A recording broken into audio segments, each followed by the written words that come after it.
O vídeo que você vai assistir agora é um corte que aconteceu numa live ou num vídeo aqui. Então deixa aquele like, ajuda a gente pra caramba, se inscreva no canal se não é inscrito e ativa o sininho para as notificações. Vamos ao vídeo. Vamos falar sobre as letras do Chico. Vamos começar pelo lado em que o Chico é o mais reverenciado, digamos assim. O Chico Buarque, na verdade, vocês vão dizer, pô, mas Juscelino Filho, você falou que... Você sempre fala de letra, né? Você sempre fala de letra de música, sempre explica, vai falar de letra ainda nessa live. Sim, porque aqui a gente não vai explicar a letra, a gente vai mostrar alguns traquejos do Chico Buarque, algumas coisas que ele utiliza e que a gente pode dar aqui a nossa análise primeiro em forma e depois em semiótica, dá para dizer dessa forma, como ele fala sem falar e nos faz pensar em muitas coisas sem que a gente saiba que está pensando. A primeira que a gente vai trazer aqui é Para Todos, né? A música Para Todos. Essa canção é sensacional e traz uma letra incrível que o Chico Buarque homenageia vários artistas, né? E dentre eles Tom Jobim, evidentemente é o homenageado mor, né? Essa música é pro Tom Jobim, tanto que duas estrofes aqui são feitas só reverenciando esse cara. Então vamos dar uma lida aqui na letra primeiro e depois eu vou desmembrá-la para vocês. O meu pai era paulista, meu avô pernambucano, o meu bisavô mineiro, meu tataravô baiano, meu maestro soberano foi Antônio Brasileiro, né? O Tom Jobim. Aí ele volta aqui. Foi Antônio Brasileiro quem soprou esta toada, que cobri de redondilhas para seguir minha jornada. E com a vista enevoada, ver o céu e ver o inferno e maravilhas. Nessas tortuosas trilhas, a viola me redime, creia, ilustre cavalheiro, contra fé, moléstia, crime, use Dorival Caymmi, vá de Jackson do pandeiro. Aí ele continua, vi cidades, vi dinheiro, bandoleiros, vi hospícios, moças feito passarinhos, avoando de edifícios, fume Ari, cheire Vinícius, beba Nelson Cavaquinho, para um coração mesquinho contra a solidão agreste, Luiz Gonzaga é tiro certo, Pixinguinha em conteste, Tome Noel, Cartola, Orestes, Caetano e João Gilberto, Viverasmo, Ben, Roberto, Gil, Hermeto, Palmas para todos os instrumentistas, Salvedu, Bituca, Nara, Gal, Betânia, Rita, Clara, Evoé, jovens à vista. E ele finaliza com o meu pai era paulista, meu avô pernambucano, meu bisavô mineiro, meu tataravô baiano, vou na estrada há muitos anos, sou um artista brasileiro. A letra em si já é sensacional, mas vocês percebem que ele já coloca musicalidade impressionante nesses versos e a gente vai descobrir como que ele coloca essa musicalidade nesses versos aqui. Então a primeira coisa que a gente vai mostrar para vocês com relação a esta letra, e não vamos dar explicação da letra em si, porque a letra é uma grande homenagem, não tem muito que analisar o contexto em si. Primeiro, ele segue o poema certinho, né? As rimas vão obedecer a mesma regra que ele se impõe no início. Isso é uma coisa de poeta clássico, né?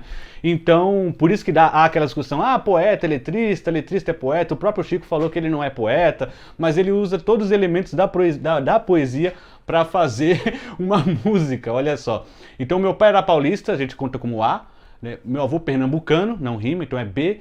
Meu bisavô mineiro, não rima, então é C. Meu tataravô baiano, é a rima B, ó, rimou com pernambucano. Meu maestro soberano é a rima B, rimou com pernambucano de novo. Foi Antônio Brasileiro, é a rima C. Então ele fica no modo A, B, C, B, B, C. E até o fim da música ele vai seguir essa forma de rima. Então ele gosta muito de tratar a música, a letra com uma certa rigorosidade. Assim, ele é muito rigoroso nesse sentido, né? E lembrando que eu coloquei uma flechinha ali, por quê? Porque o verso que abre a próxima estrofe sempre rima com o final da estrofe anterior. Então, foi Antônio Brasileiro, é que ele repete, foi Antônio Brasileiro. Mas todas os primeiros versos de estrofe seguinte sempre vai rimar com o final. É como se o C virasse o A na seguinte. E também aqui, e aí para vocês verem como isso é realmente verdade, ele tem que voltar para o início, né? Ele faz um ciclo que ele volta para o início, como a gente viu lá, o meu pai era paulista, meu avô pernambucano, meu bisavô mineiro. Então ele coloca a última rima dele, é Evoé, jovens à vista. Para que ele faz isso? Para voltar lá para o A, o meu pai era paulista e continuar essa rima. A primeira coisa que a gente tem que ver com Chico Buarque ele tem um domínio do poema clássico, né? Ele tem um domínio da metrificação, ele tem um domínio das rimas, ele sabe muito bem o que está fazendo, e agora a gente vai falar um pouquinho sobre a metrificação do Para Todos, né? A metrificação do Para Todos é o seguinte, gente, a gente tem que lembrar que aqui eu vou fazer uma divisão de sílabas e vocês vão perceber como ele realmente faz uma coisa muito certinha. E aqui eu vou contar sílabas da maneira de escansão, lembrando que é diferente de uma sílaba contada gramaticalmente normal. Tem algumas regrinhas. Então, olha só, se eu contar aqui, ó, o meu pai era paulista. Por que eu conto 7? Sempre lembrando que na escansão a gente conta a última tônica sempre. Ou seja, paulista, o lis é a última tônica. Tem uma criançada nervosa aqui. Se vocês estiverem ouvindo, me desculpe. Da outra vez tive que fechar a janela, mas dessa vez a janela já está fechada. Então, a última tônica aqui é o lis. Então, o meu pai era paulista, né? E isso em música dá para você dizer que o tá aqui, né, ele não produz nota. O meu pai era paulista. Tá. Esse tá não chega a produzir nota, né? Então é por isso. E aí você vai ver que todo o resto da canção, né? Eu não vou contar ela inteira porque ela vai estar toda desse jeito, acredita em mim. Quem quiser fazer exercício depois, vá lá. Ó, meu avô pernambucano, o meu bisavô mineiro, meu tataravô baiano, meu maestro soberano foi Antônio Brasileiro. Você vê que já dá para cantar sem que a música esteja composta. A metrificação ajuda na canção, por isso que há a escansão, não é? Ou seja, o Chico Buarque já se facilita fazendo a letra, né? Ele já tem os métodos do poema clássico, da poesia clássica, né? Do poema, e ele utiliza disso bastante para conseguir fazer a sua música, né? E que a sua música seja boa para os nossos ouvidos. Sabe por quê? Porque o 7 aqui, aí tem algumas classificações. O 7, quando você tem 7 sílabas poéticas, ele fala que é a redondilha, né? Redondilha maior.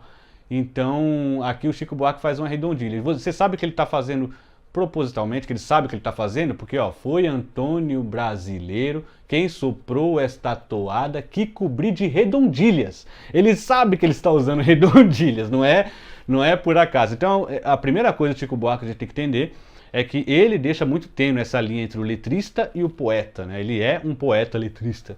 Ele sabe o que ele está fazendo em termos de poesia, digamos assim. E aqui só a última regrinha para a gente saber contar a escansão legal, ó.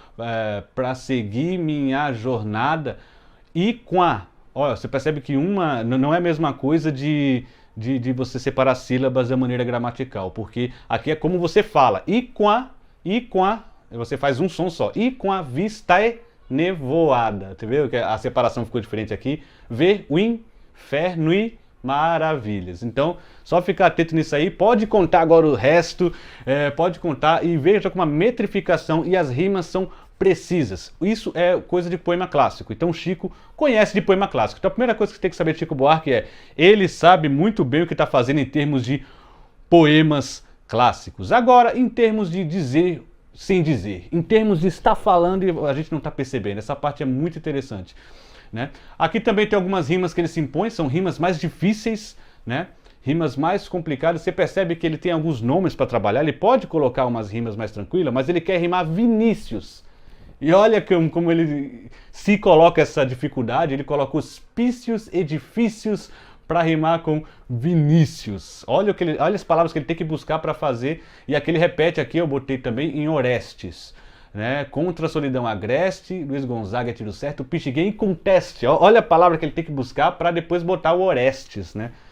Então você percebe aqui que ele se coloca desafios, né? Vamos para a segunda música. A segunda música também é uma letra maravilhosa, uma letra da Ópera do Malandro, né? Uma música que trata de um tema, de uma ruptura, né? Com uma filha e uma decepção muito grande, enfim.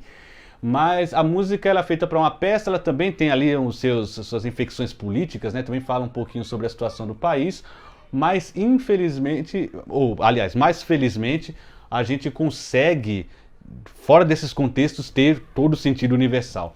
E o que o Chico faz aqui? O Chico fala da dor, né? Eu vou explicar para vocês como ele fala da dor, como ele consegue falar da dor de uma maneira tão sutil que a gente às vezes está comprando essa briga sem saber. E aí que a música fica mais pungente, né? Ó pedaço de mim, ó metade afastada de mim, leva o teu olhar que a saudade é o pior tormento. É pior do que o esquecimento, é pior do que se entrevar. Ó pedaço de mim, ó metade exilada de mim, leva os teus sinais que a saudade dói como um barco, que aos poucos descreve um arco e evita atracar no cais. Né? Que lindo. E aqui ele vai... Ó pedaço de mim, ó metade arrancada de mim, leva o vulto teu, que a saudade é o revés de um parto. Olha que triste esse verso agora. A saudade de arrumar o quarto do filho que já morreu. Ó pedaço de mim, ó metade amputada de mim, leva o que há de ti, que a saudade dói latejada. É assim como uma fisgada no membro que já perdi. E ele finaliza com: ó pedaço de mim, ó metade adorada de mim, leva os olhos meus, que a saudade é o pior castigo, eu não quero levar comigo a mortalha do amor a Deus. Você percebe que aqui a metade é adorada, já não tem a dor nesse final, é uma dor que é a pessoa que quer a ruptura de fato. Estamos tratando aqui de uma ruptura muito cruel, mas Chico ele usa a palavra inclusive dilatado, né? O dilatar, né? Que é essa coisa da compressão de uma dor e expansão da mesma, né? Então é uma coisa mais ou menos assim. Você quando tem uma dor de cabeça que dilata, é uma coisa geralmente assim. E ele está fazendo esses movimentos com as palavras aqui nesse poema, nessa canção, nessa letra de música. O Chico está fazendo essa brincadeira aqui de fazer uma coisa mais, uma dor mais pungente e uma dor mais expansiva, né? Uma dor que não é uma dor imediata, uma coisa mais de concentração e expansão, tá bom? Eu vou trocar aqui o negócio para vocês, eu vou mexer na câmera porque senão vocês ficam sem me ver. Vamos lá. Olha aqui, a primeira coisa que a gente sabe é que tem uma forma, né? Que é ó pedaço de mim, ó metade de mim, leva, e aí vai, cada verso é diferente, né? Então tem uma coisa, então tá seguindo uma certa regra aqui, uma certa moldura, uma certa forma. Então, ó, o pedaço de mim, aí a gente vai pegar as palavras que estão se diferenciando aqui. Presta atenção. Afastada, exilada, não é uma dor imediata, não é uma dor pungente, mas é uma dor de se afastar da pessoa, é uma cisão sem a violência, né? É uma coisa da pessoa foi para longe, exilada também, as infecções políticas tá aí também, né? E aqui as outras duas já é aquela porrada mesmo, arrancada e amputada. Então, expansão, compressão, não é? Você percebe na compressão, no arrancada, no amputada e a expansão no afastada, exilada. Ou seja, é uma violência um pouco mais tênue e que é uma violência que um tempo faz essa dor maturar e outra uma violência imediata, que a dor é aguda e evidentemente na hora você sente tudo. Que a saudade, aí aqui também nas imagens você consegue ver essas coisas, né? Gente, me desculpe, realmente está muito barulho hoje. A turminha esperou fazer a live para começar a bagunçar, né? Mas tudo bem, a criançada tá se divertindo, não tem problema nenhum. Eu geralmente faço mais à noite para não ter isso, mas paciência, né? Espero que não esteja atrapalhando para vocês. Me digam aí se está atrapalhando aí as explicações. Se estiver atrapalhando de alguma forma, a gente dá não sei se dá para dar um jeito, né? Porque já está tudo fechado aqui e não tem maneira de tirar a criançada. Então vamos aqui pro a saudade é o pior tormento, é pior do que o esquecimento, é pior do que se entrevar. A saudade dói como um barco que aos poucos descreve o arco e evita atacar no cais. Olha aqui, a saudade é o pior tormento, né? Pior do que o esquecimento, é pior do que se entrevar. Expansão. A saudade dói como um barco que aos poucos descreve um arco e fica ali, ó, não chega, né? Então, mais uma vez, expansão, ideia de uma dor de espera, de uma dor de uma demora para acontecer as coisas, não é? E aí que a saudade é o revés de um parto. Agora é a dor aguda, é aquela porrada, né? Que imagine o revés de um parto. O parto é uma criança saindo de uma mãe, não é? E aqui é o revés, então é aquilo indo para dentro. Então é uma dor pungente na hora. E a saudade é arrumar o quarto do filho que já morreu, né? E aqui é a dor mais, talvez, das dores, digamos, menos pungente, a mais dolorosa, né? Deixa as crianças serem felizes, o Gesonito disse. Tá atrapalhando não, que bom, eu também não tenho nenhum problema, olha lá. Estão ouvindo? A criançada é complicado, né? E aqui a saudade ao revés de um parto, a saudade de arrumar o quarto do filho que já morreu, não é? E aí temos aqui também que a saudade dói latejada, olha que ele usa a palavra latejar, não é? Mais uma vez mostrando que está entendendo o que está fazendo aqui. É assim como uma fisgada, e olha que ele usa os dois elementos, o elemento da dor comprimida, numa fisgada num membro que já perdi, ou seja, uma fisgada, a dor aguda, mas numa cisão que já aconteceu.